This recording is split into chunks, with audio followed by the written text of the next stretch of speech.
Thank you so much, members of the press. Once again, my name is Ken Babu, and I want to address critical issues that has been happening around this country for the last couple of days. More so importantly, the issues around the misappropriation of funds by the Ministry of Health, specifically the SHA accounts. We want to say that it's unfortunate that members of the public are not able to secure quality and timely healthcare services, but the ministry, with the leadership of Aden Duale as the CS and the CEO of SHA, cannot explain where the funds that has been allocated for that account are actually going to. And more saddening is the fraudulent allocation or disbursement of funds to hospitals that some do not even exist, ghost hospitals. We want to make it clear to the public and the government that Kenyans are struggling with health issues. Kenyans are struggling to even get treated, and they have paid subscriptions for those SHA. And some billionaires seated somewhere in a corner are conspiring to swindle that money without shame, and Kenyans are struggling to ensure that at least they make progress. I want to tell the CS that it will not take long before these things land on your doorstep.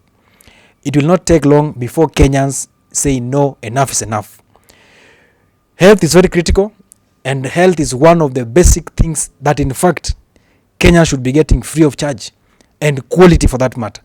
For you as a person in your sane or insane mind participate in swindling and fraudulent allocation of disbursement of funds to hospitals, ghost hospitals, at a time where Kenyans and citizens cannot even make ends meet. It is so unfortunate.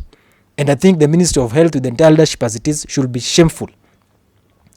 Because you cannot have a country run that way. And if President Ruto is serious about fighting corruption, like he mentioned recently, this is the time for him to show a country that is seriously about the fight against corruption. One, Mr. Duale and the leadership of SHA ought to have been sent home immediately and to be brought to court to answer questions. There is no way they can say that millions of money were allocated to ghost hospitals without their knowledge. They know what is happening. So the president, you have a responsibility. The buck stops with you.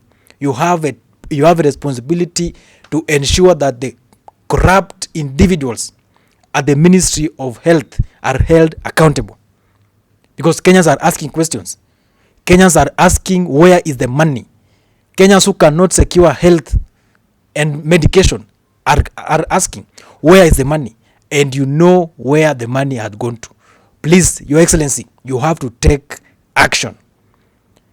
Recently, we saw you talking about corruption in Parliament and maybe Senate. I want to tell the members of Parliament who are now walking around jumping like headless chicken, led by Majority Leader, that it is clear what the president is saying is just exposing the bad manners that you and him has been practicing for the longest time.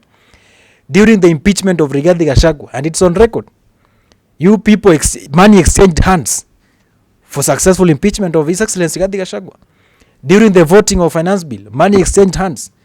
We were not aware, we were not there, we are not members of parliament. We didn't know it. Now that the time has come where the wind has blown extremely high and Kenyans are now seeing the annals of the chicken, now you want to claim that you are saints and you are threatening impeachment of the president as well? Nobody cares. There's no problem. You can impeach him and go home with him. Because anyway, you shall have made work easier for Kenyans. Kenyans are saying that the guy should go. If you decide to impeach him, that's your business. But what we are saying is, it is true that the parliament is absolutely corrupt. Based on the past engagement and activities you have put yourself into, the house as it is right now is a crime scene that in fact should be disbanded and everybody should go home, including the president himself. So there's nobody who's clean. So I want to tell you, members of parliament who are running around trying to sanitize yourself, the time for sanitation had passed. You had enough time to come out and speak all these issues, but you made a choice to keep quiet. The wind is blowing, the annals of the chicken is being seen, and that chicken must be slaughtered. Finally, on this issue of issue of His Excellency Rigathi Gachagua. Recently, last week, I think a week ago on Thursday, His Excellency Rigathi Gachagua flew in to the country from an extensive tour in the US. And political temperatures has changed drastically. And I want to dare say that it's not going to be easy for the jokers who have been masquerading in the name of broad base. The time has come that the country must take drastic directions for us to save this nation. And Rigathi Gachagua and the entire opposition are committed to ensure that this country is restored back and the sanity is restored back. So we're not going to play games on that. We're not going to think twice about that. We are currently planning and organizing to ensure that everything works as per the time and deliver this nation for the generations to come. The youth of country, I want to tell you that time is now. Do not sit back and watch this regime destroy the future. That is the message. You must take responsibility and play your role. You must join the opposition and fight a rogue regime. You must join hands and ensure that we deliver a successful one term to save this nation. I think that's all for now, but I want to tell you all that I'm back in the country after a 2 weeks tour in Germany, and I'm back here to proceed and continue with the journey that we had started, and that is delivering a one term, just as a small baby being delivered in the labor room. Thank you all, and God bless you. Unless there's a question.